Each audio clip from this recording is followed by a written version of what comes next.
أشهد أن لا إله إلا الله وحده لا شريك له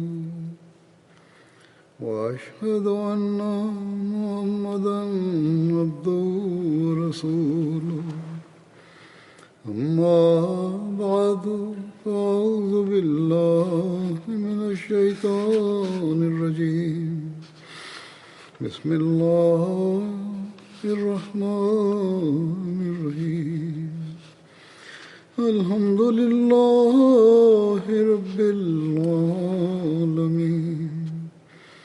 الرحمن الرحيم مالك يوم الدين إياك نعبد وإياك نستعين اهدنا الصراط المستقيم صراط الذين أنعمت عليهم غير المغضوب عليهم ولا الضالين.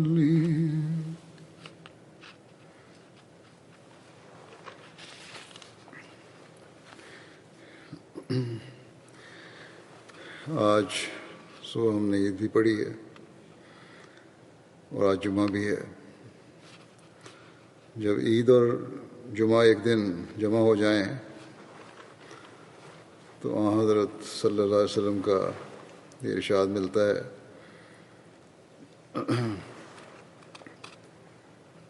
کہ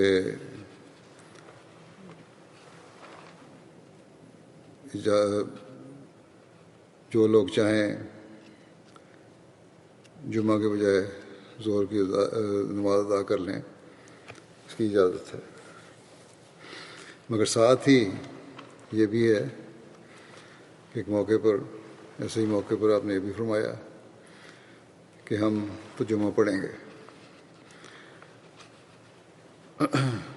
آپ نے جمعہ پڑھا تھا، اس لیے میں نے امیر صاحب کو اس کی روشنی میں یہی کہا تھا کہ جو ظہر کی نماز پڑھنا چاہیں بے شک ظہر کی نماز باجماعت پڑھ لیں اور جمعہ نہ پڑھ لیں، نہ پڑھیں. ویسے بھی آج کل کے حالات میں زیادہ لوگ جمع تو ہو نہیں سکتے مسجد میں، گھروں میں ہیں، اور گھروں میں اگر فارغ ہیں تو پھر جمعہ جس طرح پہلے پڑھتے تھے اس طرح آپ بھی پڑھ سکتے ہیں، پڑھ لیں. اور جن کی مصروفیت ہے وہ ظہر کی نماز بھی پڑھ سکتے ہیں. لیکن ہم یہاں حضرت صلی اللہ علیہ وسلم کے عمل کی پیروی میں آج جمعہ پڑھ رہے ہیں. حضرت مسلم موعود کے زمانے میں اسی طرح ایک دفعہ عید الاضحیٰ بھی آئی اور جمعہ بھی، تو مختلف لوگوں نے اپنی دلیلیں پیش کیں کہ ظہر کی نماز پڑھنی چاہیے، جمعہ نہیں ہونا چاہیے. آپ نے اس کے جواب میں بڑا اچھا اس کا بڑا اچھا جواب دیا آپ نے کہ جو لوگ ظہر کی نماز پڑھنے پر زور دے رہے تھے ان کو، کہ ہم فرماتے ہیں کہ ہمارا رب کیسا سخی ہے کہ اس نے ہمیں دو عیدیں دی ہیں. اب جس کو دو چپاتیاں ملیں، گھی لگا ہوا دو روٹیاں ملیں، وہ ایک کو کیوں رد کرے گا؟ وہ تو دونوں لے لے گا، سوائے اس کے کہ اسے کوئی خاص مجبوری پیش آ جائے. اور اس لیے رسول کریم صلی اللہ علیہ وسلم نے اجازت دی ہے کہ اگر کوئی مجبور ہو کر ظہر کی نماز پڑھ لے، جمعہ نہ پڑھے، تو دوسرے کو نہیں چاہیے کہ اس پر تان کرے. اور بعض لوگ ایسے ہیں جنہیں دونوں نمازیں ادا کرنے کی توفیق ہو، یعنی نماز عید بھی اور نماز جمعہ بھی، تو دوسرے کو نہیں چاہیے کہ ان پر اعتراض کرے اور کہے کہ انہوں نے رخصت سے فائدہ نہیں اٹھایا. تو بہرحال رخصت تو ہے، لیکن حضرت صلی اللہ علیہ وسلم کا عمل ہمیں یہی نظر آتا ہے. آپ نے فرمایا کہ ہم تو جمعہ پڑھیں گے. بہرحال جیسا کہ میں نے کہا کہ ہم جمعہ پڑھ رہے ہیں آج، لیکن خطبہ مختصر دوں گا. اس کے لیے میں نے حضرت مسیح علیہ والسلام کے کچھ اقتباسات لیے ہیں، جن میں حضرت مسیح موعود علیہ والسلام نے اپنی بعثت کے مقصد کو بیان فرمایا ہے. اپنی جماعت کے حضرت صلی اللہ علیہ وسلم کو خاتم النبیین ماننے اور حقیقت میں زندہ نبی ہونے کے بارے میں بھی بڑا پرمار ارشاد فرمایا ہے، اور آپ صلی اللہ علیہ وسلم کے مقام اور مرتبہ کو بھی بیان فرمایا ہے. ہمارے مخالفین ہم پر یہ اعتراض کرتے ہیں کہ ہم حضرت مسیح علیہ والسلام کو مان کر نعوذ باللہ حضرت صلی اللہ علیہ وسلم کے مقام و مرتبہ کو کم کرتے ہیں. ہمارے مخالفین اسمبلیوں میں پاکستان میں یہ قراردادیں پاس کروا کر بڑا فخر کر رہے ہیں کہ دیکھو ہم نے حضرت صلی اللہ علیہ وسلم کے مقام کے ساتھ، نام کے ساتھ خاتم النبیین کے لفظ کو لکھنا لازمی قرار دے کر کیسا زبردست آپ سے محبت کا اور آپ کے مقام کا اظہار کیا ہے. اگر ان کے دل بھی حقیقت میں ان کی اس بات کی گواہی دے کر انہیں حضرت صلی اللہ علیہ وسلم کے اصول پر عمل کرنے والا بنا رہے ہیں تو یقیناً بڑی اچھی بات ہے، لیکن ان کے عمل نے تو انہیں اس سے کوسوں دور کر دیا ہے جو تعلیم آپ صلی اللہ علیہ وسلم نے دی تھی. اگر حضرت صلی اللہ علیہ وسلم کے زمانے میں واپس جا کر اس تعلیم اور اس اسوے کو اپنائیں جو آپ نے دی اور جس پر عمل کیا، تو مسلمانوں کی گردن کاٹنے والا نہ ہو. زمانے کے امام اور حضرت صلی اللہ علیہ وسلم کے غلام صادق کی بیعت میں دوڑتے ہوئے پھر یہ لوگ آئے. یہ سمجھتے ہیں کہ انہوں نے خاتم النبیین کے لفظ کو لکھنا لازمی قرار دے کر عظیم کارنامہ انجام دے دیا اور احمدیوں کے راستے میں کوئی روک کھڑی کرتی ہے. ان عقل کے اندھوں کو یہ نہیں پتہ کہ احمدی تو سب سے زیادہ خاتم النبیین کے مقام کا ادراک رکھتے ہیں، اور یہ ہمیں حضرت مسیح علیہ والسلام نے دیا ہے. حضرت مسیح علیہ والسلام کے الفاظ میں وہ طاقت ہے جس کے قریب بھی یہ لوگ نہیں پھٹک سکتے. آپ کے ہر لمحہ اور عمل میں حضرت خاتم الانبیاء محمد مصطفیٰ صلی اللہ علیہ وسلم کے لیے عشق و محبت کا اظہار ہے کہ ان لوگوں کی سوچیں بھی وہاں تک نہیں پہنچ سکتی. اس بارے میں حضرت مسیح علیہ والسلام کے بے شمار ارشادات ہیں، تحریرات ہیں، فرمودات ہیں. اس وقت میں 2-3 نمونے کے طور پر پیش کروں گا. اپنی بعثت کے مقصد اور سلسلے کی ترقی کے بارے میں بیان فرماتے ہوئے مخالفین کو آپ مخاطب کرتے ہوئے فرماتے ہیں کہ میرے آنے کے 2 مقصد ہیں. مسلمانوں کے لیے یہ کہ اصل تقوی اور طہارت پر قائم ہو جائیں، وہ ایسے سچے مسلمان ہوں جو مسلمان کے مفہوم میں اللہ تعالیٰ نے چاہا ہے، کامل فرمانبرداری کے ساتھ اللہ تعالیٰ کے احکامات کی پیروی کرنا. اور عیسائیوں کے لیے آپ نے فرمایا دوسرا مقصد کیا ہے؟ عیسائیوں کے لیے کثر صلیب ہو اور ان کا مصنوعی خدا نظر نہ آوے، دنیا اس کو بالکل بھول جاوے اور خدائے واحد کی عبادت ہو. فرمایا کہ میرے ان مقاصد کو دیکھ کر یہ لوگ میری مخالفت کیوں کرتے ہیں؟ انہیں یاد رکھنا چاہیے کہ جو کام نفاق طبی اور دنیا کی گندی زندگی کے ساتھ ہوں گے وہ خود ہی اس زہر سے ہلاک ہو جائیں گے. اگر یہ میرے دل میں کوئی منافقت ہے، گند ہے تو پھر ایسے کاموں میں برکت نہیں پڑتی، بلکہ وہ ان کے نتیجے فوراً ظاہر ہو جاتے ہیں، وہ تو ہلاک ہو جائیں گے، ختم ہو جائیں گے۔ فرمایا کہ کیا کاذب کبھی کامیاب ہو سکتا ہے؟ ان اللہ لا یہدی من ہوا مسرف کذاب۔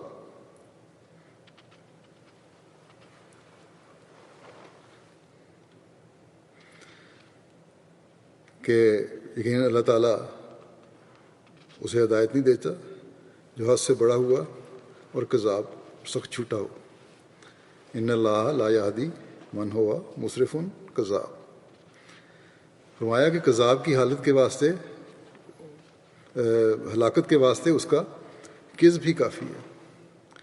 جھوٹا بندہ ہے تو اس کا جھوٹ جو ہے اس کو ہلاک کرنے کے لیے کافی ہے۔ لیکن جو کام اللہ تعالیٰ کے جلال اور اس کے رسول کی برکات کے اظہار اور ثبوت کے لیے ہوں، اور خود اللہ تعالیٰ کے اپنے ہی ہاتھ کا لگایا ہوا پودا ہو، اس کی حفاظت تو خود فرشتے کرتے ہیں، بندوں کے کام نہیں۔ جب اللہ تعالیٰ نے اس کام کو شروع کیا ہے تو اس کے فرشتے اس کی حفاظت کرتے ہیں۔ کون ہے جو اس کو تلف کر سکے؟ چیلنج ہے یہ۔ جتنی مخالفت ہوتی ہے اتنی جماعت احمدیہ کے اللہ تعالیٰ کی حفاظت ترقی ہوتی ہے۔ فرمایا کہ یاد رکھو، میرا سلسلہ اگر میری دکانداری ہے تو اس کا نام و نشان مٹ جائے گا، لیکن اگر خدا تعالیٰ کی طرف سے ہے اور یقیناً اس کی طرف سے ہے تو ساری دنیا اس کی مخالفت کرے، یہ بڑھے گا اور پھیلے گا اور فرشتے اس کی حفاظت کریں گے۔ اگر ایک شخص بھی میرے ساتھ نہ ہو، فرماتے ہیں اگر ایک شخص بھی میرے ساتھ نہ ہو اور کوئی بھی مدد نہ دے، تب بھی میں یقین رکھتا ہوں کہ یہ سلسلہ کامیاب ہوگا۔ فرمایا کہ مخالفت کی میں پرواہ نہیں کرتا، یہ تو ہوتی ہے، میں اس کو بھی اپنے سلسلے کی ترقی کے لیے لازمی سمجھتا ہوں۔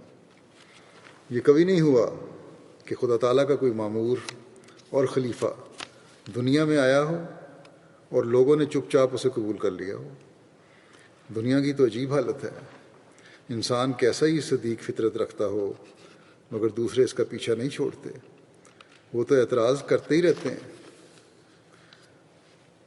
فرمایا کہ اللہ تعالیٰ کا فضل ہے کہ ہمارے سلسلہ کی ترقی فوق العادت ہو رہی ہے۔ آج ہم دیکھتے ہیں کہ 200 سے زائد ممالک میں مخلصین موجود ہیں، آپ کی بیعت میں آنے والے موجود ہیں۔ جب آپ نے بیان فرمایا اس وقت فرمایا کہ سینکڑوں میں ہوتے ہیں، اور آج تو لاکھوں میں اللہ تعالیٰ کے فضل سے بیعتیں ہوتی ہیں سال کے ساتھ۔ فرمایا کہ اس سلسلے کے قیام کی اصل غرض یہی ہے کہ لوگ دنیا کے گند سے نکلیں اور اصل طہارت حاصل کریں اور فرشتوں کی سی زندگی بسر کریں۔ بس آپ علیہ السلام کے اس ارشاد کے مطابق ہماری بھی ذمہ داری ہے کہ اپنی حالتوں کو صحیح اسلامی تعلیم کے مطابق ڈھالیں، اور یہی اصل طریقہ ہے دشمن کا منہ بند کرنے کا اور دشمن پر فتح یاب ہونے کا۔ پھر اپنے اور اپنی جماعت کے کامل ایمان اور حضرت صلی اللہ علیہ وسلم کی سچی اطاعت کا اعلان کرتے ہوئے حضرت اقدس مسیح علیہ السلام فرماتے ہیں، میں سچ کہتا ہوں اور خدا تعالیٰ کی قسم کھا کر کہتا ہوں کہ میں اور میری جماعت مسلمان ہے، اور وہ حضرت صلی اللہ علیہ وسلم اور قرآن کریم پر اسی طرح ایمان لاتی ہے جس طرح پر ایک سچے مسلمان کو لانا چاہیے۔ میں ایک ذرہ بھی اسلام سے باہر قدم رکھنا ہلاکت کا موجب یقین کرتا ہوں، اور میرا یہی مذہب ہے کہ جس قدر فیوض اور برکات کوئی شخص حاصل کر سکتا ہے اور جس قدر تقریب اللہ پا سکتا ہے، تقرب اللہ پا سکتا ہے، وہ صرف اور صرف حضرت صلی اللہ علیہ وسلم کی سچی اطاعت اور کامل محبت سے پا سکتا ہے، ورنہ نہیں۔ آپ صلی اللہ علیہ وسلم کے سوا اب کوئی راہ نیکی کی نہیں۔ ہاں یہ بھی سچ ہے کہ میں ہرگز یقین نہیں کرتا کہ مسیح علیہ السلام اسی جسم کے ساتھ زندہ آسمان پر گئے ہوں اور اب تک زندہ قائم ہوں، اس لیے کہ اس مسئلے کو مان کر حضرت صلی اللہ علیہ وسلم کی سخت توہین اور بے حرمتی ہوتی ہے۔ میں ایک لحظہ کے لیے بھی کے لیے اس حجب کو گوارا نہیں کر سکتا۔ سب کو معلوم ہے کہ حضرت صلی اللہ علیہ وسلم نے 63 سال کی عمر میں وفات پائی اور مدینہ طیبہ میں آپ کا روضہ موجود ہے۔ ہر سال وہاں ہزاروں لاکھوں حاجی بھی جاتے ہیں۔ اب اگر مسیح کی نسبت موت کا یقین کرنا یا موت کو ان کی طرف منسوب کرنا بے ادبی ہے، تو پھر میں کہتا ہوں کہ حضرت صلی اللہ علیہ وسلم کی نسبت یہ گستاخی اور بے ادبی کیوں یقین کر لی جاتی ہے؟ آپ کے بارے میں کیوں کہا جاتا ہے کہ آپ فوت ہوئے اور مدفون ہیں؟ فرمایا کہ مگر تم بڑی خوشی سے کہہ دیتے ہو کہ آپ نے وفات پائی۔ مولود خاں بڑی خوش الحانی سے واقعات وفات کو ذکر کرتے ہیں، اور کفار کے مقابلے میں بھی تم بڑی کشادہ پیشانی سے تسلیم کر لیتے ہو کہ آپ نے وفات پائی۔ فرمایا پھر میں نہیں سمجھتا کہ حضرت عیسیٰ کی وفات پر کیا پتھر پڑتا ہے کہ نیلی پیلی آنکھیں کر لیتے ہو۔ اب بھی یہی بعض لوگ، بعض فرقے، بعض علماء شور مچاتے رہتے ہیں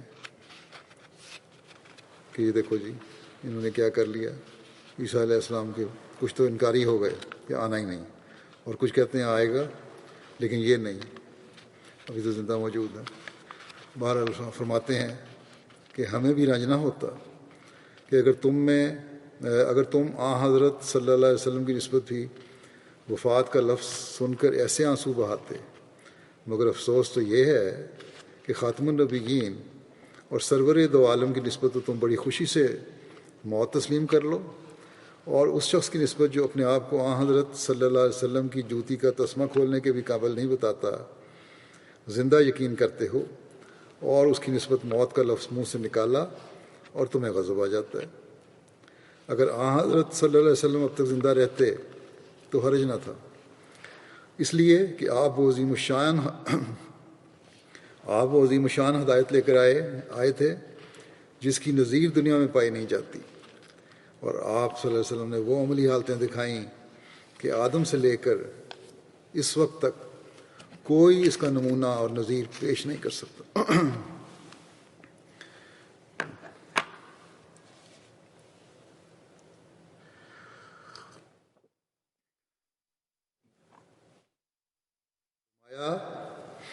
میں تم کو سچ سچ کہتا ہوں کہ حضرت صلی اللہ علیہ وسلم کے وجود کی جس قدر ضرورت دنیا اور مسلمانوں کو تھی، اس قدر ضرورت مسیح کے وجود کی نہیں تھی۔ پھر آپ کا باوجود وہ مبارک وجود ہے کہ جب آپ نے وفات پائی تو صحابہ کی یہ حالت تھی کہ دیوانے ہو گئے، یہاں تک کہ حضرت عمر نے تلوار میان سے نکال لی اور کہا کہ اگر کوئی حضرت صلی اللہ علیہ وسلم کو مردہ کہے گا تو میں اس کا سر جدا کر دوں گا۔ اس جوش کی حالت میں اللہ تعالیٰ نے حضرت ابوبکر کو ایک خاص نور اور فراست عطا کی۔ انہوں نے سب کو اکٹھا کیا اور خطبہ پڑھا، اور وہاں یہ آیت بھی پڑھی کہ وما محمد الا رسول قد خلت من قبلہ الرسل، یعنی حضرت صلی اللہ علیہ وسلم ایک رسول ہیں، اور آپ سے پیشتر جس قدر رسول آئے وہ سب وفات پا چکے ہیں۔ فرمایا کہ اب آپ غور کریں اور سوچ کر بتائیں کہ حضرت ابوبکر صدیق نے حضرت صلی اللہ علیہ وسلم کی وفات پر یہ آیت کیوں پڑھی تھی، اور اس سے آپ کا کیا مقصد اور منشا تھا۔ اور پھر ایسی حالت میں کہ کل صحابہ موجود تھے، میں یقیناً کہتا ہوں اور آپ انکار نہیں کر سکتے کہ حضرت صلی اللہ علیہ وسلم کی وفات کی وجہ سے صحابہ کے دل پر سخت صدمہ تھا، اور اس کو بے وقت اور قبل از وقت سمجھتے تھے۔ وہ پسند نہیں کر سکے کہ حضرت صلی اللہ علیہ وسلم کی وفات کی خبر سنیں۔ ایسی حالت اور صورت میں کہ حضرت عمر جیسا جلیل القدر صحابی اس جوش کی حالت میں ہو ان کا غصہ فرو نہیں ہو سکتا تھا، بجوز اس کے کہ یہ آیت ان کی تسلی کا موجب ہوتی۔ اگر انہیں یہ معلوم ہوتا یا یہ یقین ہوتا کہ حضرت عیسیٰ زندہ ہیں تو وہ زندہ ہی مر جاتے۔ وہ تو حضرت کے عشاق تھے اور آپ کی حیات کے سوا کسی اور کی حیات کو گوارا ہی نہ کر سکتے تھے، پھر کیوں کر اپنی آنکھوں کے سامنے آپ کو وفات یافتہ دیکھتے اور مسیح کو زندہ یقین کرتے. یعنی جب حضرت ابوبکر نے خطبہ پڑھا تو ان کا جوش فرو ہو گیا. اس وقت صحابہ مدینہ کی گلیوں میں یہ آیت پڑھتے پھرتے تھے. اس وقت صحابہ مدینہ کی گلیوں میں یہ آیت پڑھتے پھرتے تھے اور وہ سمجھتے تھے کہ گویا یہ آیت آج ہی اتری ہے. اس وقت حسان بن ثابت نے ایک مرثیہ لکھا جس میں انہوں نے کہا کنت السواد علی ناظری عامے علیہ کا ناظر من شاء بادہ کا فلیمت علیہ کا کنت و حاضر.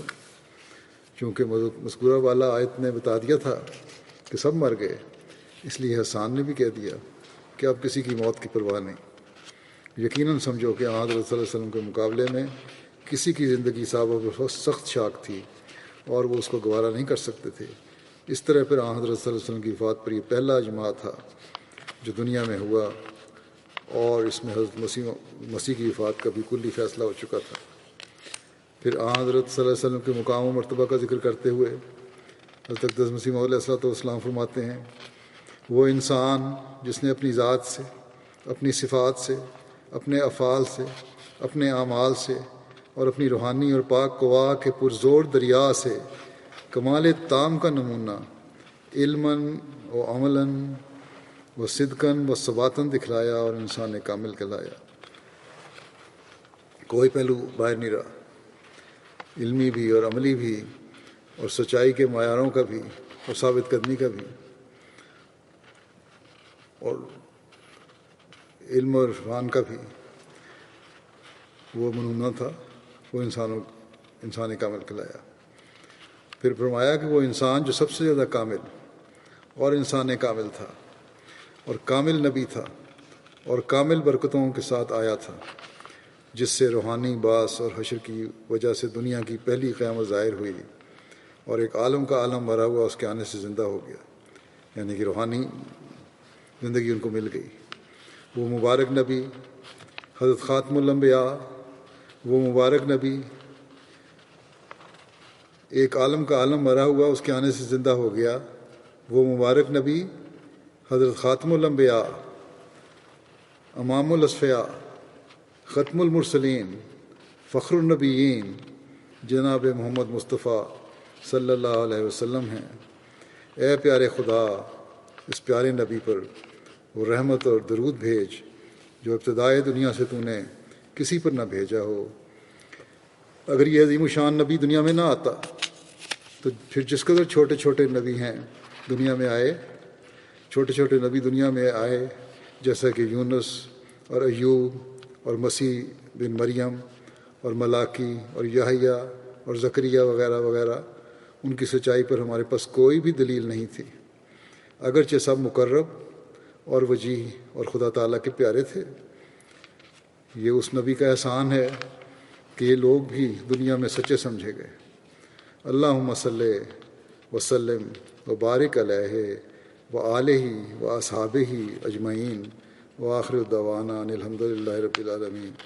اللہ تعالیٰ ہمیں ہمیشہ حضرت صلی اللہ علیہ وسلم کے مقام و مرتبہ کا حقیقی ادراک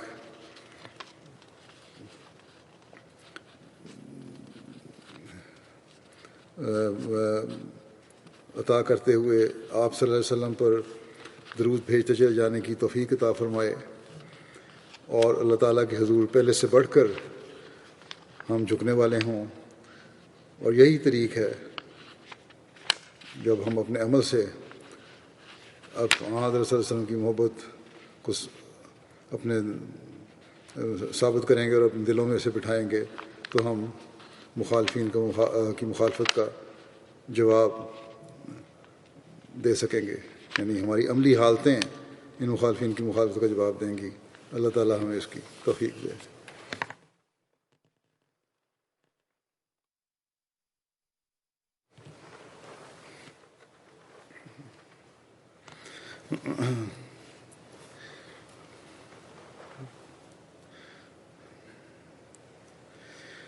الحمد